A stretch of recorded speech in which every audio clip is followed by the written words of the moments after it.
მშვიდობისა. საგამომშვიდობისა. დღეს ჩვენ გამოგზაურებთ ქალაქში, სადაც მითი და რეალობა ერთმანეთს ერწყმის. სადაც შავი ზღვის ტალღები საქართველოს უძველეს საიდუმლოებებს ინახავს.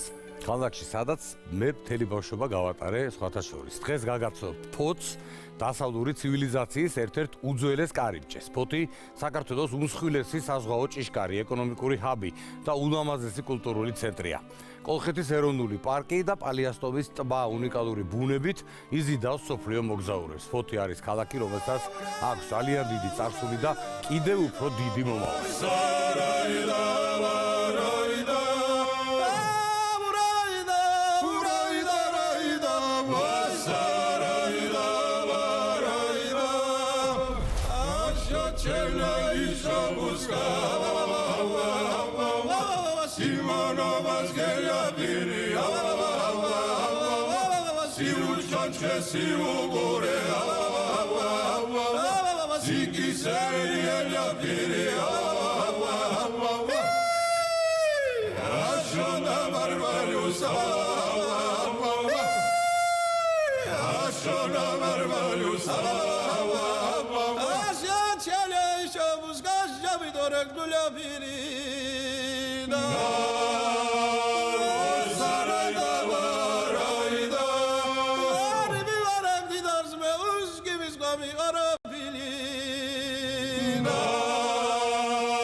ერთ-ერთი უძველესი საპორტო და ისტორიული ქალაქია საქართველოში.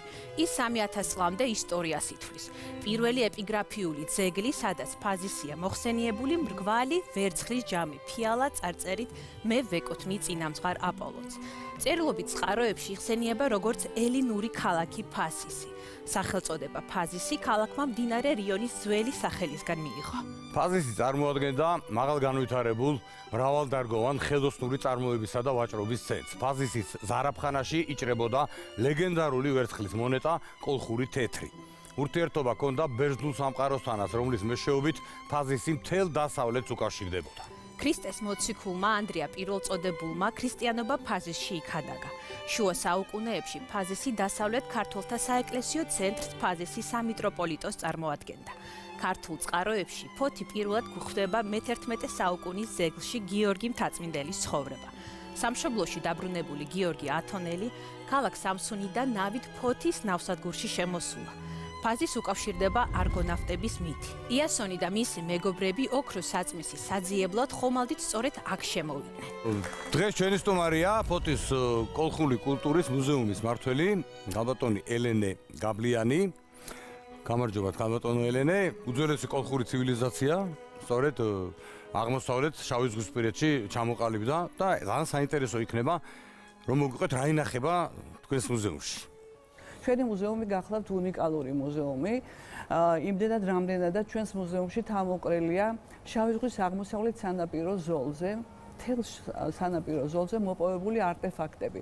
ეს გახლავთ ანაკლიიდან დაწყებული, ანაკლია, დღვაბა, ერგეტა, ფოთი, პალიასტომი, ნიგზიანი. ანუ ერთ სივრცეში თავი აქვს მოყრილი გვიან ბრინჯაო ადრერკინის ხანის კულტურას. ჩვენი ექსპოზიცია მოუთხრობს ჩვენ სივრცეში შემოსულ ნახვალს, აძლევს თელ ინფორმაციას, რა ცივილიზაცია დახვდა ბერძნებს, ელინებს, არგონავტებს კოლხეთში. მთელ თვალში საცემია ერთნაირად განვითარებული მთელი აღმოსავლეთ შავი ზღვის სანაპირო ზოლი. გარდა ამისა, ჩვენ გვაქვს ბერძნულ-კოლხური ურთიერთობის შედეგად, სავაჭრო-ეკონომიური ურთიერთობის შედეგად შემოსული ექსპონატებით, რომელიც ნათლად აჩვენებს, რომ ურთიერთობა იყო ინტენსიური ელინისტურ სამყაროსთან, ანტიკურ სამყაროსთან და კოლხებს შორის. ეს იყო ქალაქი, სადაც მე-4 საუკუნეში ჩვენი წელთაღრიცხვით უკვე იყო რიტორიკული სკოლა, აკადემია. ეს იყო ქალაქი, რომელიც იყო საქართველოს საზღვაო კარიბჭე და ეს არის ქალაქი, სადაც მე-11 საუკუნიდან უკვე სახელწოდება ფაზისი იცვლება ფოთით და აი ამის შემდეგ იწყება ფოთის ახალი სიცოცხლე. ფოთის ახალი სიცოცხლე იწყება მე-16 საუკუნიდან, უფრო სწორად რო ვთქვათ, ეს არის ოსმალთა მიერ ფოთის დაპყრობა, შემდეგ შავი ზღვაზე მათი გაბატონება და აქ ერთი ჯერ პირველ რიგში აშენებენ ციხე გალავნიან კონსტრუქციას, საფორტიფიკაციო ნაგებობას, რომელიც არის ხის და აქედან მთელი დასავლეთ საქართველოს გაკონტროლება ხდება. მცირე პაუზის შემდეგ კვლავ ბრუნდებიან ოსმალები, კვლავ აშენებენ ციხე გალავნიან კონსტრუქციას, საფორტიფიკაციო ნაგებობას, ოღონდ ეს არ არის ხის არქიტექტურა, ეს არის უკვე ქვის არქიტექტურა, რომლის ნაშთები ქალაქის ცენტრში არის. ქალაქის განთავისუფლება ხდება 1828 წელს ოსმალთა ბატონობისაგან. აი ამის შემდეგ იწყება საზღვაო ნავსადგურის ინფრასტრუქტურის მოწესრიგება. ძალიან მნიშვნელოვანია კიდევ ერთი რამ.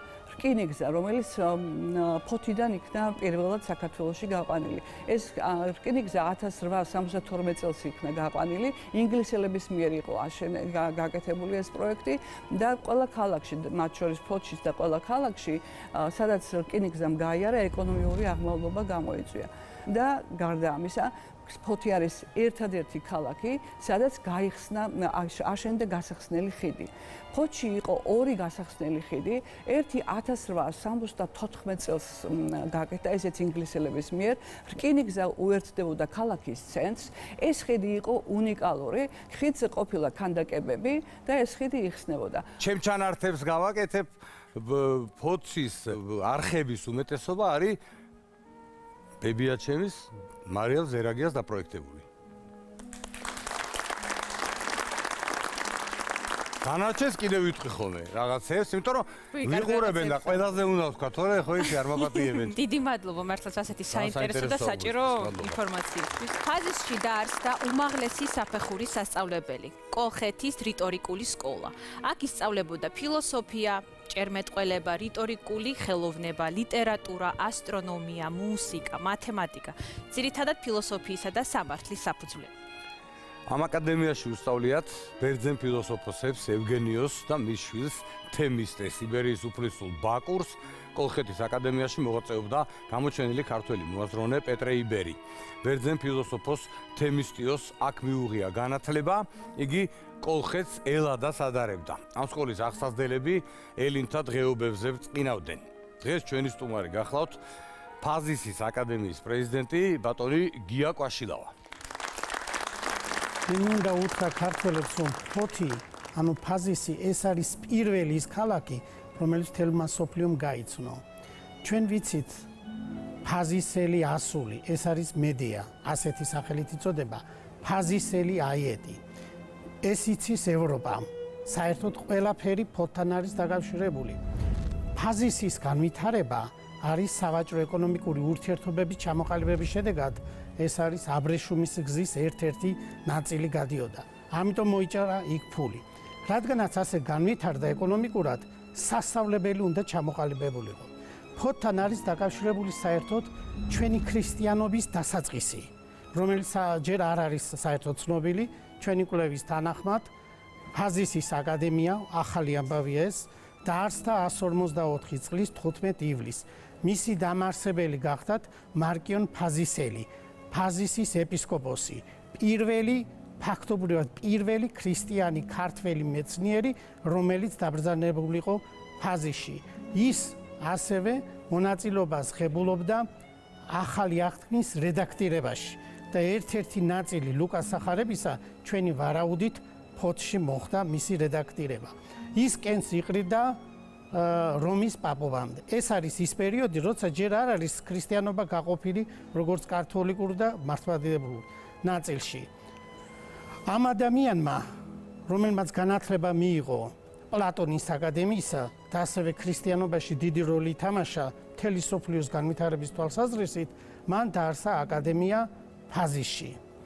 ფაზის აკადემიაზე შესახებ თქვენ საუბრობდით, თემისტიოსი სწავლობდა, მისი სიტყვა 355 წელს ოფიციალურად გამოქვეყნებულია ბერძნულად მისი საჯარო გამოსვლის სიტყვა, სადაც ის ახსენებს თავის მამას ევგენიოს, ცნობილ ფილოსოფოს. ჩვენ დავაზუსტეთ ასევე ფაზის აკადემიაში სწავლობდა წმინდა ბასილ უფროსი, რომლის ოჯახიდან გამოვიდა 9 წმიდანი. ფაზის აკადემიაში სწავლობდნენ ფარტაზი და აიეტი.